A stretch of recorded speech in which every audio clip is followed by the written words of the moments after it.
Marie, I know you're not feeling the best right now. You're about to play an MJ flu game right now. Okay, I've got a game for you. I'm ready. I can do this. I can rise to the occasion. I know for the listener, for the dear listener, you can do it. For our listener, I'm doing it for you. All right. I'm going to give you 4 clues max to a sport. And I'm going to... Okay, your points are going to ratchet up if you get it sooner rather than later. But here we go. Ready? Clue number 1. Oh boy. Precision is key, but you rarely run. Precision is key, but you barely run. I'm going to need another clue. Okay. Clue 2. You can play indoors and outdoors, but the elements can be a factor. Clue 3. You'll need specialized footwear, but not for kicking. Is this some obscure sport? Nope. It's probably like... I've worded the clues so it seems obscure, but it is not. Is it hockey? Is it hockey? It is not hockey. Clue 4. It's a sport where the playing field can be both your friend and your enemy. And at this point, I should have gotten it by now, I'm assuming. No. Because there are no more clues. Are there more clues? I have a lot more clues. It involves a series of 18 challenges, each with its own unique layout. Golf. Nailed it! This is another episode of For the Love of Sport.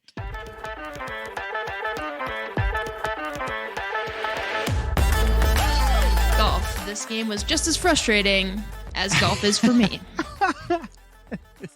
I should have known, based on the amazing guests that we have on the podcast today. How could I miss this? I know. How could I miss you with the smooth transition? You were setting us up to have a really easy, flowing conversation that led us into this wonderful This points topic. out 2 things. Being sick is hard. You know what I mean? 2, it also... I feel like my brain is not connecting anything.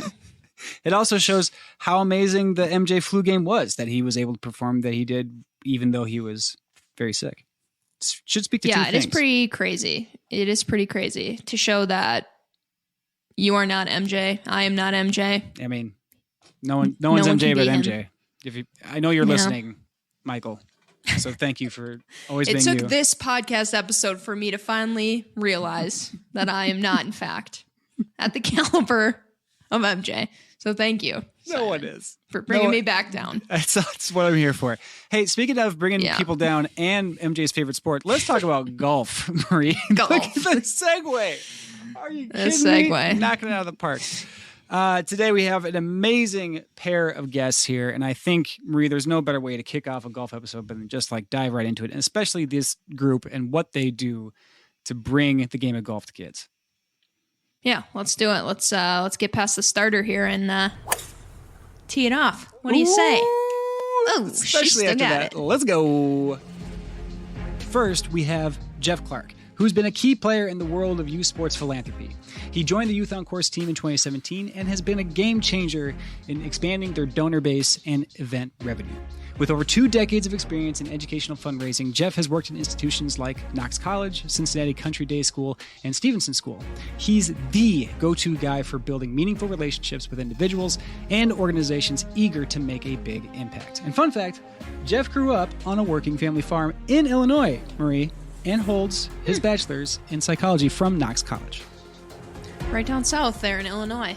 All right, I've got the next up, Rachel Miller. She joined the Youth on Course team in April of 2021, coming to the peninsula from Atlanta, Georgia. That's fun. Rachel cares deeply about making golf accessible and is excited to be part of a team that's committed to that goal. Rachel played a variety of sports just like you and I, Simon, for as long as she can remember, with running and golf always being in the mix. I can get behind golf. I don't know if I can get behind running. We'll move on from that. Many weekends growing up were spent on the course with her dad, and they still enjoy the pastime together every chance they get. Rachel earned her bachelor's degree from Appalachian State University. Quick, Simon, what is the mascot for Appalachian State? That'd be the Mountaineers. Beautiful. Followed by a year spent living in Dublin, Ireland, before beginning her career. After spending several years working in sales, she was excited about the new adventure of working at Youth on Course and getting into an industry she is passionate about. She now organizes and manages all of the Youth on Course events and works closely with the development team on fundraising initiatives and expansion through growing all of their annual events each and every year. So with that, Rachel, Jeff, welcome to the show. Yeah, thanks for having us. We are thrilled to be here. Awesome. We are equally thrilled. As we say all the time on here, Simon and I, our skill of golf doesn't equate to how much we love golf and love talking about golf. Not sure if you guys can relate to that, but Yeah. Absolutely. That would put you in the majority of people who play golf in the country. Exactly. It's a comforting feeling to know you're not alone. So got to lean into it. 100% agree with that. And I mean, to talk to you guys and talk about Youth on Course, I mean, we want to make sure that we, touch on all the different things. We're trying to hold back our own excitement and hold back our own questions. And we want to make sure we kind of keep things grounded to the same way we, kick off every single interview with our guests, which is the one thing that connects really everybody together, which is their own youth sport experience. So I'm wondering, if we can, let's start with Rachel. We'll go then Jeff. But if you guys can just give us a quick sort of synopsis of your own youth sport experience, sports you played, lessons learned, all that sort of stuff. Yeah, definitely. Happy to share. So I grew up, I have two sisters, and I was the only one out of the three of us that played sports. So I kind of got the bug from my dad to just try a little bit of everything and see what stuck. So I played literally every sport known to man as a child. Outstanding. Yes, exactly. I think a fun way to learn what I liked, and obviously team sports, individual sports, see what I was good at. So yeah, played soccer, ran, swam, did kind of a little bit of everything, but golf was always there. So I've played golf since I was probably 7 or 8 years old. And that was one that stuck. So I ran and played golf kind of all through school, and two things I still love to do today. So obviously things I enjoyed as a kid as well. But sports taught me like almost everything. I know how to work, how to work as a team, and how to kind of just push myself and hold myself to a certain level. And it's things I've carried into my life outside of sports as well. And just really grateful for all that gave me, and really grateful that like these are things that I can continue to do for the rest of my life. So love sports. the long and short of it. Exactly. That's awesome though. And I'm kind of the opposite way. Well, I played a lot of sports, the same as you growing up, but leaned definitely more into the team sports ended up being what I kind of stuck with. And it sounds like for you, I think golf is a bit of a team sport, but it's definitely very individual. Same with running, you're on a team, but it's definitely very individual. What would you say? Was there a reason you kind of leaned into those, or was it truly just the sport itself that kind of led you to more of the individual versus the really team-based sports? Yeah, I don't know. I did kind of track and field, golf, and basketball in high school. And those were kind of like my three main sports.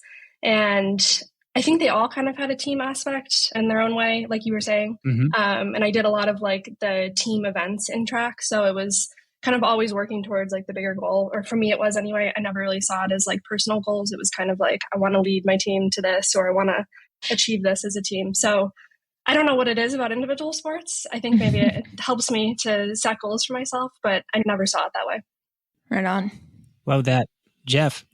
Yeah, my experience was probably a little bit different. I have been a little bit older, having graduated from high school in the mid '70s. And growing up on a farm in the Midwest, didn't have access to other kids, and I remember as a young boy playing team sports by myself. If that makes sense. I mean, literally. I think the math is mathing there. Yeah. And play football in the snow by myself and play all the positions at the same time. I mean, it was just one of those things. I'm with you on that, mostly because I was the youngest, and when I would go and ask my older brothers if they wanted to play sports outside, they would say no. But then I just go and play basketball by myself, or whatever that. So I get you. I'm on that same page. Yeah, I had a hoop set up on the barn, and didn't matter what the weather was like. I would go out there and shoot turnaround jump shots and pretend that I was, someone else all day long. And so and in the Midwest at that time, really, there wasn't a lot of sports. Back at that time, soccer wasn't big in the United States. Mm-hmm. Golf didn't have quite the exposure that it has today. And some of the other ancillary sports just weren't around. And so as a kid growing up, I played football, I played basketball, and I played baseball. Mm-hmm. And those were what I played in high school. And I played college football and college baseball. Awesome. So my athletic career continued, and the team aspect of it for me, though, was really influential in my life. I mean, in so many ways. And it wasn't just because of the athletics, but what I learned about team and about being accountable to your teammates, both in season and out of season, and leaving it all on the field and giving the best effort. All those things really became kind of the core principles in my life. Mm-hmm. And so without team sports, I know for a fact I wouldn't be the same person I am today. And I ended up coaching at the college level as well. Wow. And using many of those same lessons in my coaching career as I did. And then that turned into my being, a boss in my work life now, and treating my team, Rachel being one of them, like I coached, and trying to, get the best out of them using what I learned from my career. Yeah, it really is kind of crazy how much of like a correlation or similarities there are between, team sports, even individual sports, and your career, you're working, whatever you end up doing. It's a microcosm for life. I say that almost all the time, but sport really is like, it transcends just the time on the field. And I think it's hard in the moment for especially kids, but even if you're an athlete and a little bit older, to like fully understand while you're in it, like the things I'm learning and doing are actually going to translate past just like this hour of time I'm spending on the field. I don't think that totally correlates in the moment. Yeah. And I don't have regrets in my life, but I didn't take up golf until I was 25 because I was too busy doing other things. But yeah, I wish sometimes that I had played at an earlier age. It's one of those sports, though, that you can pick up later in life. I almost feel like it's better if you pick it up later in life. I was going to ask you, Rachel, because you said you picked it up so early.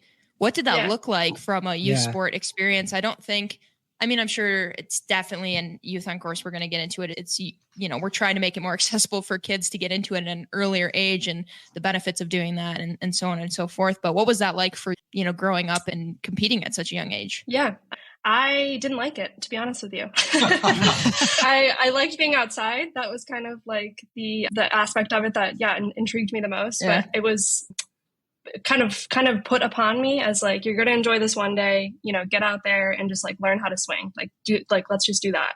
And so that's how it started. And, I played basically with like my dad and his friends. So I was with, like grown men on the golf course all day. So it didn't really intrigue me in the way other sports did. But when I started playing with other kids and like seeing how fun it could be with people that are your age and like making like a game out of it and actually, competing, it was like night and day. I enjoyed it so much then. And then got all my friends involved, and it was kind of just like a really good community building activity. So yeah, all in all, ended up in a good spot, but didn't start there. That's awesome. Let's talk more about that youth experience and let's bring in the topic of Youth on Course. I think we're very excited to kind of dive into that. And I wanted to, ask both of you guys, if you can give us just sort of a 10,000 foot view of the business itself, of the organization itself, especially for our dear listeners, our moms, Joan and Becca, but also why you guys wanted to be involved or get involved in it in the first place too. Well, let me give you the 10,000 foot view of what the org is all about. I mean, in 2006, that's when we started, and we were looking at the barriers to golf, and there are many. Yeah, let's face it. Mm-hmm. But most of them are things that we can't do much about. The fact that it's difficult to play. Are you sure we can't do anything about that? Well, I wish. Yeah, hold on. I feel we're trying. Like we're trying. Really. The fact that it takes 4 hours to play around, which, on the margins, we can work on that. But cost, which is a real barrier, was one of the things that we thought we could attack. And so that's what we did, is we tried to remove cost as one of those barriers and create the access that so many kids don't have because of that. And that was the genesis of Youth on Course. And we did that by subsidizing rounds of golf. So kids never pay more than $5 to play a round of golf at one of our partner public golf courses. And that central theme has remained in place ever since our inception. It has grown from one golf course and 50 kids to, we're probably going to hit 180,000 kids this year, and we're going to be over 2,000 golf courses. And we're going to subsidize over 600,000 rounds. So that the growth chart's been amazing. So it's clear that we've struck a nerve with the need to provide the access, and we don't see that slowing down anytime soon if we can continue to penetrate those markets where those kids live. Yeah. And so it has been that part of it is the easiest part to see, right? But at the end of the day, what does that access really mean to kids? And I think that's really at the core of it, right? Yeah. And they say, well, okay, that's great. The numbers are great, but what does that mean? And what we think it means, and what the kids are telling us, is that the opportunities that come with golf are what really make it special. Mm-hmm. And those opportunities can be everything from meeting an orthodontist who all of a sudden takes a liking to the young man or the young woman that he was paired with and decides to pro bono do all the orthodontia work for the entire family. Or it could mean that they say, listen, why don't we meet here every Thursday and play at this time together, and we'll talk about life and how I got to be where I am today and how you might put your life together and get to a certain place. Mm-hmm. Or it could be simply kids learning, wow, if I want to be any good at this, I've got to do this and this and this. And that can spill over into my other life as well. Or as Rachel mentioned, maybe it's just spending time with your own family without a device. Mm-hmm. We hear that over and over and over, more from the parents than we do from the kids, going, wow, I now get to spend 4 hours with my kids at least once a week, and we're outside, and it's been so good for our family dynamic. Or my husband and my daughter never had a very good relationship, and now they have golf together. And those are the stories that we are hearing over and over and over again, which really get us jazzed up. So, and I get excited, obviously. I'm a little bit away, but that's what we tell people when we say, what are you really doing here? Yeah. Well, we're changing the trajectory of kids' lives.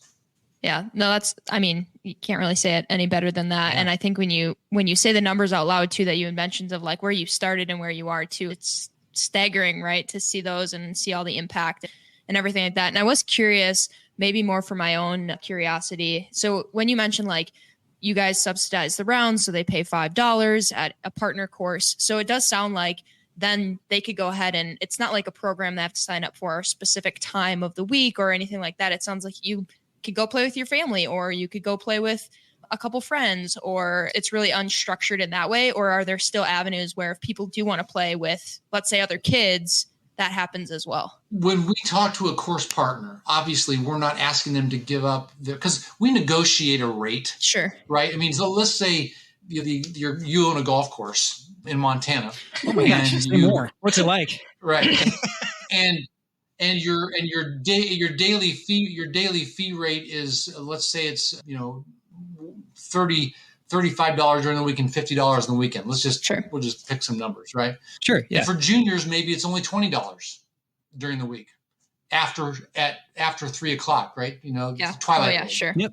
Okay, so I'm not going to ask you. We're going to subsidize a portion, but we're not in the business of subsidizing the entire thing if we don't have to, because obviously we have to raise money to do that, and we're trying to keep to a budget. Yeah.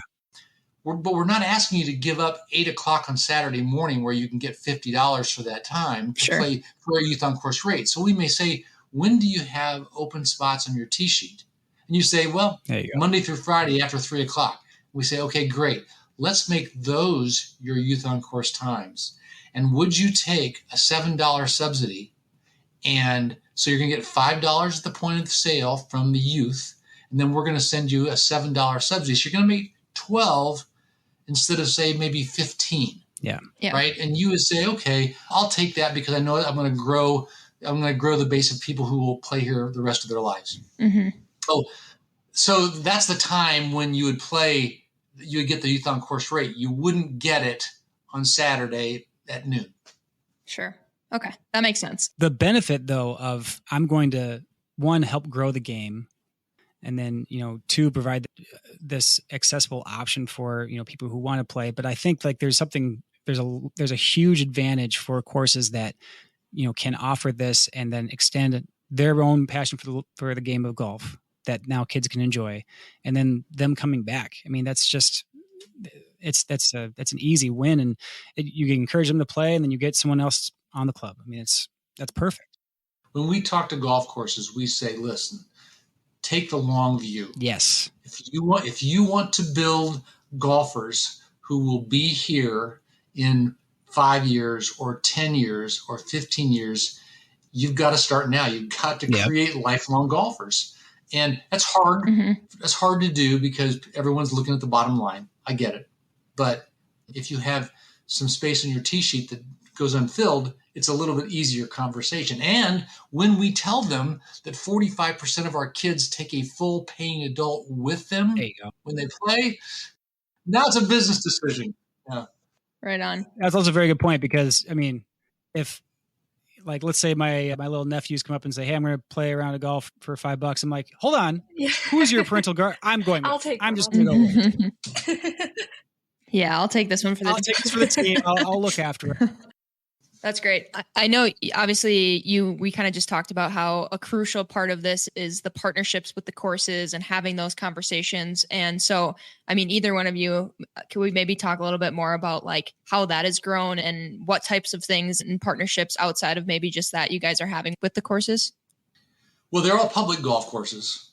And although there are some reduced play or semi-private clubs who are interested in maybe getting involved in this, because for all the right reasons, not because they necessarily have empty space, but for all the right reasons. Yeah. But most of those relationships we have with the public golf courses are strictly in the access mode. Now, the one exception to that is a initiative that we have called, it's called Drive Club and Community Hubs, where we're trying to identify the kids who need us the most. A lot of those are in urban areas where transportation, for example, is also a barrier. And so if we can find some of those golf courses in some of those urban areas where kids it's a safe space and a welcoming space, and we have a golf professional there who buys into what we're trying to do, we're trying to get some of our veteran members, our kids who have been Youth on Course members for more than a couple of years and who play lots of rounds, to be able to go into their own community, to other community organizations, to their neighbors, to kids who don't play golf, and bring those kids to introduce them at that golf course.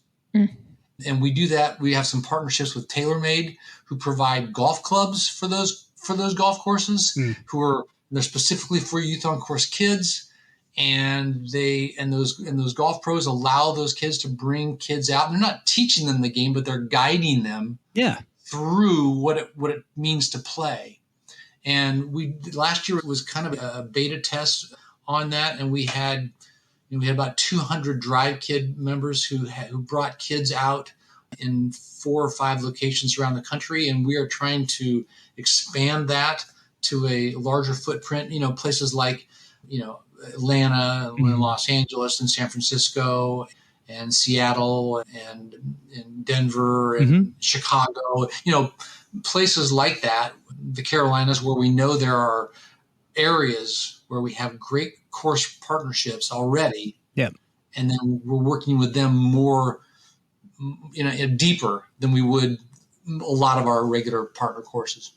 Yeah. I feel like that's one other, I know at the beginning you had mentioned like trying to identify what barriers you guys can tackle. There's always going to be barriers to realistically any sport, right? It's not just specific to golf, but I think another big barrier that maybe people don't think about, or maybe they do, it's past like, okay, I signed up, I got all my gear. And then it's like going to the course can be very like scary. You just show up and you're like, what is it like? Yeah. Super intimidating. You kind of have to like have like a Sherpa that like guides you around. Like, don't do that, do this, don't do that. And even like at the most relaxed public courses, that's where I spend my time. It can still be a little scary and intimidating. So that seems to me like, if you can go with a friend, you can make it a super like relaxed environment. That seems like another huge barrier that you guys are trying to tackle past just, cost, which is obviously a big one as well. And that's exactly what Drive Club members do. Yeah. They that's guide those other folks who are new to the game through all that stuff that just gets in the way of feeling comfortable. Yeah. And the key is, do we have a contact there, the golf professional there at those golf courses who will make those kids feel welcome and included? That's huge. Right? Because all those other things could still be in place, but if the staff doesn't welcome those kids in, they won't come back. Yeah, that first impression, that first experience, I mean, you can't really get a do-over on that. And especially with a sport that can have such amazing tangible benefits to it, you want to make sure you take advantage of that first experience and make sure that you like really give them a good idea of what they can expect after their first round. So that's amazing and commendable. I do love that. And you had mentioned too, when we talked about, you talked about subsidizing rounds and helping out with the cost factor. I know there's a large cost to it and a large, consideration for that. You guys are working against the budget.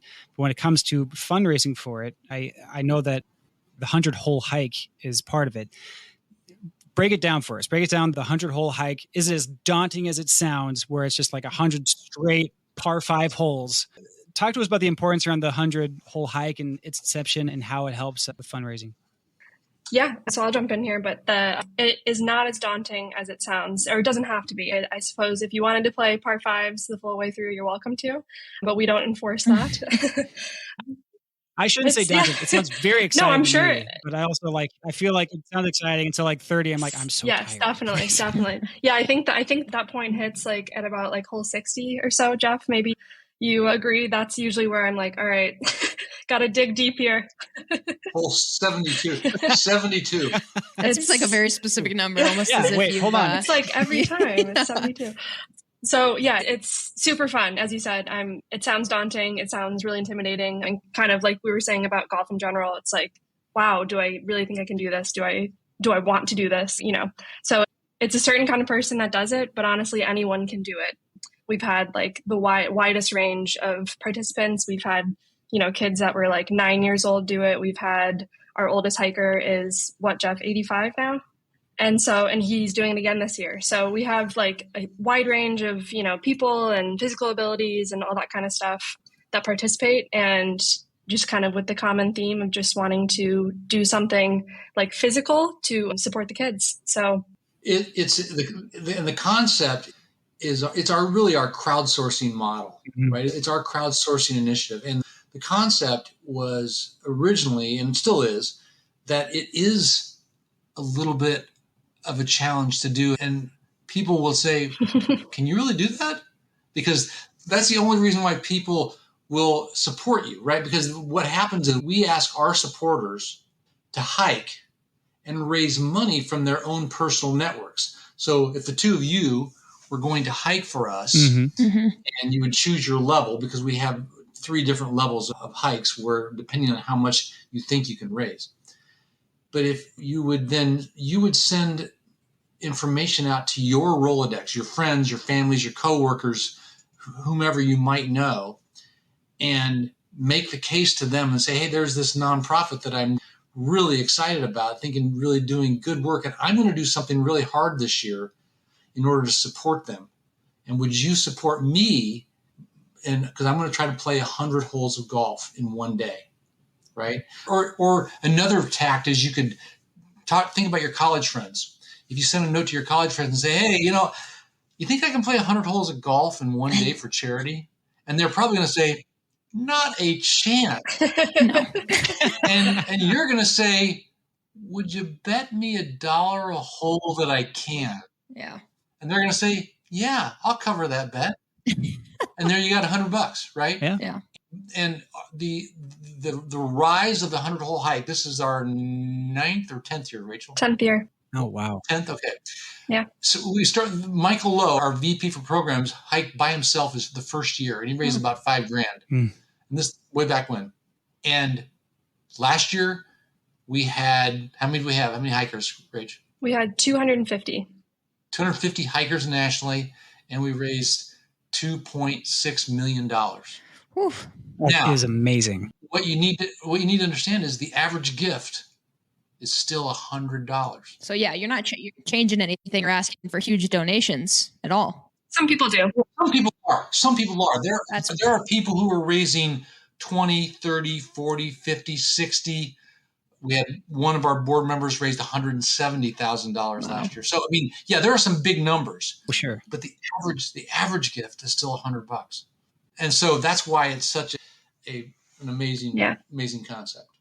It's interesting too, because to your point, you said at the beginning, but you have to do something crazy enough that people are like willing to stop and be like, wait a second, what's happening here? Because like if you were like, sponsor me to play around a golf, someone's gonna be like, no, like sponsor me to play around a golf. yeah. There's nothing there. People aren't like wowed or like interested in something like that. So did you guys, when it first came to be and the one guy did this, was like just a crazy thought he had, I should do 100 holes in a day, or had you like brainstormed to try to come up with something, or was this just he wanted to do it? So it wasn't our idea. There was a man in Colorado who did the first 100-hole hike at Ballyneal golf course to raise money for caddies there. Cool. That's where the idea came from. So we want to make sure we give credit where credit's due. Absolutely, for sure. We took it an entirely different direction, and injected it full of steroids. But that's where it came from. And Michael did it that first year, and the next year there were 3 other staff members who did it with him. And then the next year there might have been, I don't know if there was 8 the next year. And then when I came on, we went from 12 to 30 to 60 to 90. And but in the beginning it was all regulation golf courses. Oh my gosh. Because Rachel, we'd already gone to the par 3s when you got here, right? Yeah, my first year here, we started the par 3 model. Now, I will say I did my first hike on a regulation course. We still offer that, but it is, people opt to do par 3s generally. Just another barrier you guys are breaking down. What happened was when we went to what we call the premier hikes, where people are expected to raise $10,000 each to hike. Yeah. We knew that there were going to be people who wanted to do that and who had the ability to raise that kind of money, who had the connections to raise that kind of money, but who had no intention of hiking 30 miles or maybe even ability to. And so we wanted to get something within reach of them, because we're not idiots. We want that $10,000 yeah. And to help kids.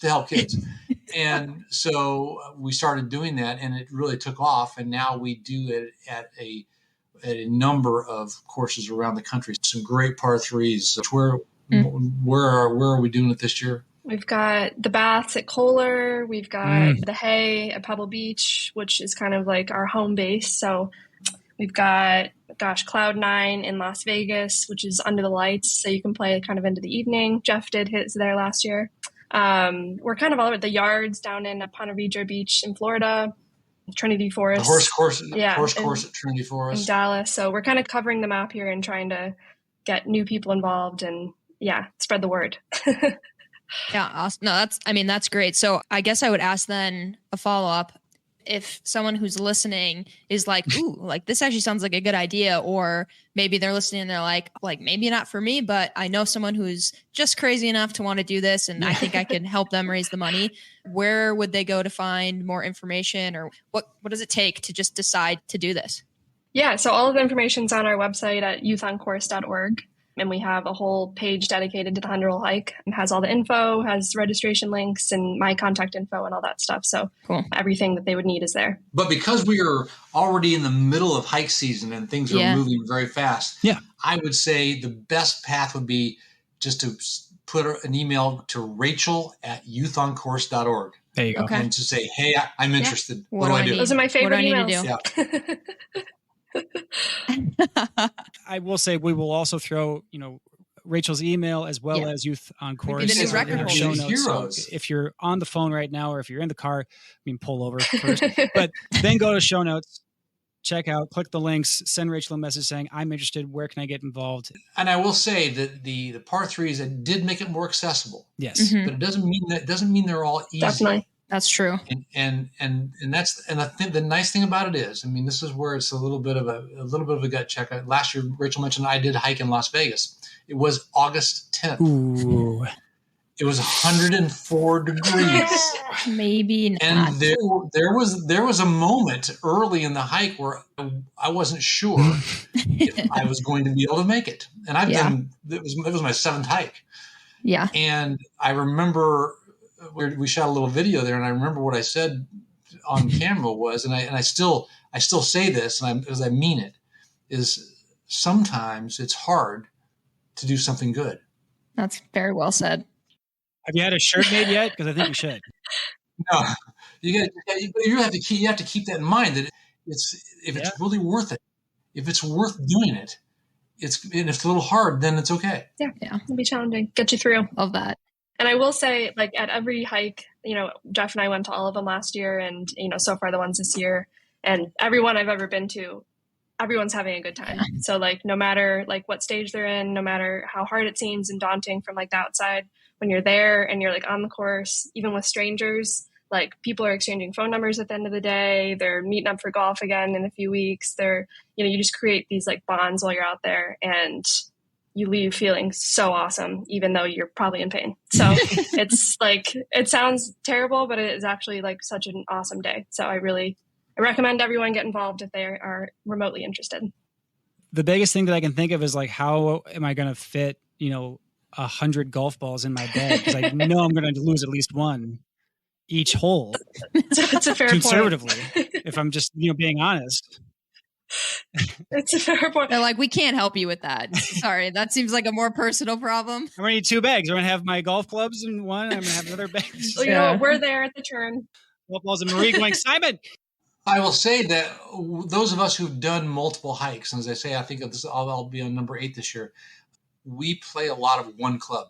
Yeah, I was going to ask about that. Regardless whether it's a long course or a short course. Yep, I played a full regulation course with a 7-iron. All 100. So I was going to say that was my next question, is what club are you picking? 7-iron? Mine was a 7. Yeah. Jeff, what about you? I've done several different ones. I've done, sometimes I do a loop with the 7, yeah, then do a loop with the 6, and then do a loop with a wedge. And you're really crazy. Yeah. I will say that John Sawin, who's the director of golf at Pebble Beach, has played in the Hay the last couple of years. And John is a very accomplished amateur golfer nationally. Yeah. Won a lot of great tournaments. John played one loop at the Hay with every club in his bag. That's fun. And that includes driver, 3-wood, hybrid. Putter. I'm almost like the putter for me might be the best know. option. I don't know. The other thing I wanted to ask you guys, kind of around the 100-hole hike and some of, like, your partnerships. I think it was last year, Simon and I are big fans of Rory McIlroy. We had him, we did an interview with him earlier, and I know he's a big supporter of Youth on Course as a whole, but also I think the the 100-hole hike initiative too. Do you want to talk about, like, how that came to be, or, what that's like to be able to have somebody so prominent in the game of golf kind of be a backbone and supporter for you guys? Well, yeah, and we have our partners at NBC Sports Next to thank for that, because he is the face of Golf Pass. And so, we have a really great partnership with Golf Now, and through that, NBC Sports Next. And so they were generous enough to use one of their days with Rory at our hike at the Palm Beach Par 3 last year. Mm. And so we were able to, he was interested in doing something for the kids. Mm-hmm. And so we got some of our youth members out there. We had 20 or so. Yep. And NBC was there shooting it. TaylorMade was there shooting it. And so he did a clinic for our kids, and we did some breaking the glass. Oh, that's fun. And it was just a wonderful day. And then he came out and hit a few shots with each of the groups that were playing in 100 holes at the same time. That's so cool. So he's continued to be very supportive of us, and we're so appreciative. And obviously, it gives us someone to really root for, a person like Rory and his integrity and his his stance, we're happy to be a really good partner. I mean, he's really easy to root for. Yeah. I mean, we may be biased. Friend of the pod, we can officially say, but he really is just like incredibly genuine and generous with his time, with his abilities, and it's really commendable, especially someone of his status as one of, if not the best golfer. Yeah. Currently to offer that. It's really amazing. And has anyone challenged him though to the 100-hole has hike? he had 4 hole-in-ones in one hike? I think. Well, probably not going to. No professional golfer is going to think that 100 holes is a good idea. Good idea. I think his agent might have a bad thing to say to us if we propose that. Sean would not go for that. So there's another reason to do the 100-hole hike. Not even professional golfers could do it. Exactly. So there you go. Exactly. There you go. Point. A very fair point. Yeah.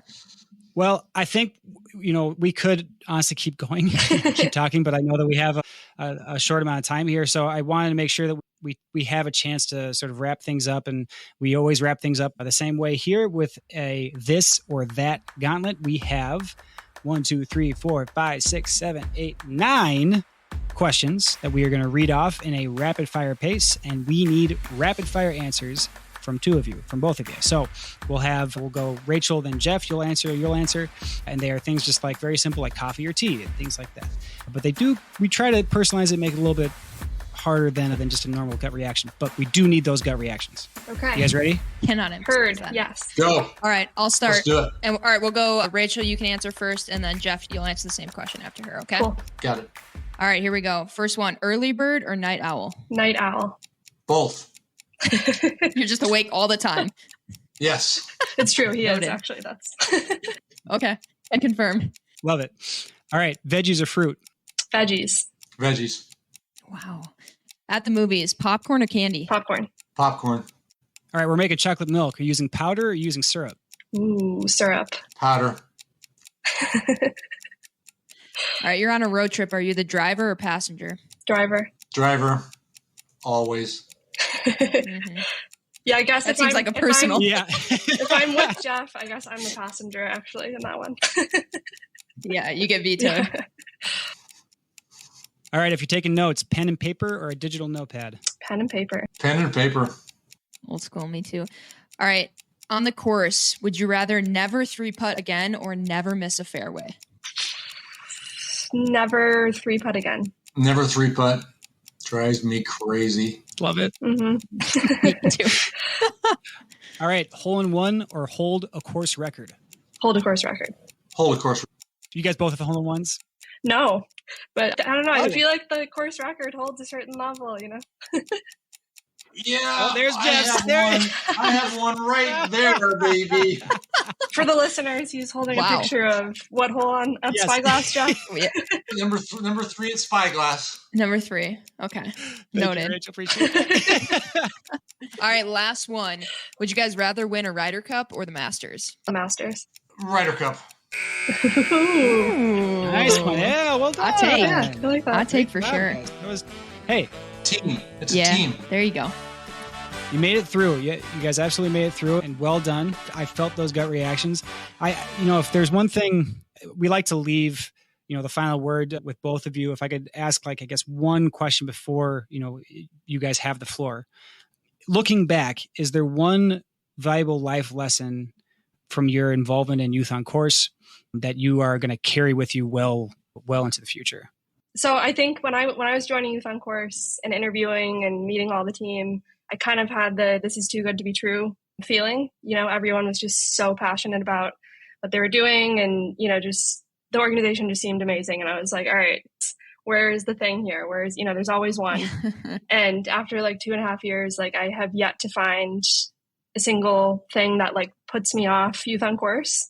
Everyone that works there and everyone who is working with us is just all working towards the same mission and with such a positive attitude. And I'm just blown away by that every day.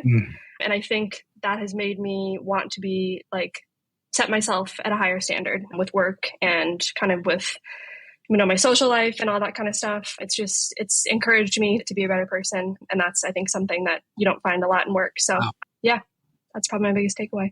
Love it. Jeff? I have 2 quick ones, and obviously, carry into the future is not not as long for me as it is for Rachel. But number one, I told you earlier that I was been in education most of my career, working in schools, and the thing that this has reminded me is that there are a lot of ways to help kids. Yeah, yeah.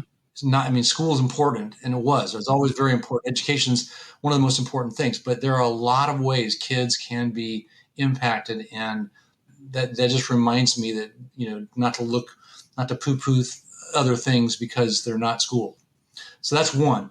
And the second thing is that I did come from an educational situation where I had a couple of very big jobs, and I had huge staffs reporting to me. And when I came to Youth on Course, I was the fourth employee. I mean, it was like, wow, this is a startup. I mean, it was tiny, it was little, and it was like very well defined. And I have had more fun, and my quality of life has been so much better. And so the lesson for me is it's way more important to do something that inspires you and to be happy than it is to worry about all that other stuff, or at least for me. Yeah. And so I'll remember that if there's ever, the next version of myself. I love that. Both those answers are so good. I mean, I think for at least Simon and I, we can definitely relate to probably both. I mean, obviously our jobs allow us to be able to talk to people like you guys. Yeah, this is which is pretty awesome. Definitely a ton of fun. And similarly, we get to help impact, youth athletes and make their experiences better. And doing that through partnering with people like you, just everything else is you wake up and it's, blessed to do it versus feeling like it's a drag all the time. So I know I relate to that for sure. I mean, I got the feels now. Can't echo it enough. It's incredibly fortunate. And Jeff, Rachel, well said. You guys, thank you so much for being on the pod. Appreciate you. Thank you guys so much. Yeah, thank you guys so much. We appreciate the opportunity to be here today, share a little bit of time with you. I'll be pouring drinks. There it is. Perfect. Yeah, this is great. Awesome. Well, thank you guys so much. Awesome. Have a great rest of your day. Thanks, guys. Thanks a lot. All right, Youth on Course, they're always just a pleasure to speak to. They're a great company, organization. They got awesome people over there. Yep. They get to do golf stuff all the time, which is always fun for us to get to talk about golf. Yeah, and 100-hole hike. I mean, listener, just picture you doing 100 of anything, and that's a lot. And now imagine it's on a golf course and you're hiking around playing golf for 100 holes. Actually, this is a fun fact. I did just see this on social media. Yeah. Someone was doing a 100-hole hike and on the last hole got a hole in one. Let's go. But that's not the best part of it. Tiger Woods was playing on the hole right next to him and was like, congratulations. And could you even imagine? No. By the look in his face, he simply cannot imagine. He cannot. Isn't that nuts? Full tears. I'd be in full embarrassing tears. That's amazing. Very cool. Very, very, very cool. And of course, there's a group of people. Yeah, there's a group of people who from NBC Sports Next who are going down or staying right where they are in Orlando, doing the 100-hole hike on behalf of Youth on Course, and they're raising money. And so a reminder that any money that gets raised for this goes directly to Youth on Course. Youth on Course puts that right back into helping to fund and make golf more accessible for youth athletes. So instead of paying an exorbitant amount of money, your kid or a youth athlete in your life could go to a course, pay $5 and get to play golf at an extremely low rate to make sure that we are doing everything we can to, make golf accessible, grow the game, do all the things we love. So we will drop the link in the show notes. So if you are someone who is able and willing to donate, even $1 is helpful, or $5. That's one round of golf. Yep. So it all counts. Please, please, please do that. If you're a big fan of golf and you want to make sure the game is spread to, kids so they can afford to play it, I mean, it's just great. It's a great cause. And you should know well, if you're a fan of golf, and even if you're not, how much time it will take to do 100 holes and how hard that can actually be. It doesn't seem like it is if you don't know the game of golf, but my goodness, like 18 can be taxing. And help spread the sport because it's for the love of sport. And by the way, Marie, did you know that our dear listener that Bex and Joan can watch us in video on Sports Engine Play because we have our own channel. What? Have we made it? We have made it. Did we just make it? We just today? Just now. I felt we made it. Yeah. Wow. Just now. This is what it feels like. Yeah. To make it. I know. Amazing. Well, where can people go, Simon? Where can the good people go if they have just enjoyed our voices so much? They would love to see what faces are on the other end of these voices. Where can they go? Tell the good people. It's a good thing this is getting posted like right after like October, right? Or just we're in October because it's spooky. If you want to see some spooky faces, no, yeah. If you want to see our shining faces as well as our honey dulcet tones, you can go to sportsengineplay.com/for the love of sport. We will put these in the show notes as well. This has been another episode of For the Love of Sport, brought to you by Sports Engine, the home of youth sports. If you are interested in reaching out, asking a question, maybe you've got a topic, maybe you got a fun story, feel free to either hit us up on our social channels. Should be Sports Engine mostly across the board. You should be able to find us through that. Or you can always reach out to us directly to your lovely podcast hosts. Simon and myself look through the inbox every day, or at least when we get emails because we get so excited. That email address is FTLOSpod, P-O-D, at NBCUni.com. I know we need to have a nice little email roundup episode here pretty soon. For the Love of Sport is brought to you by Sports Engine, the home of youth sports. The hosts are the Michael Jordan-esque Marie Fitzgerald for her performance here today, and myself, Simon McKenzie. Our marketing guru is Kelsey Irwin. Our intelligent intern is Joe Brzonik. The dog next to me is Monster Mayhew McKenzie. And our exceptional sound engineer is the great Troy Stone. We will be back again with a brand new episode. We'll be back with a brand new episode. And with that, we're going to sign off.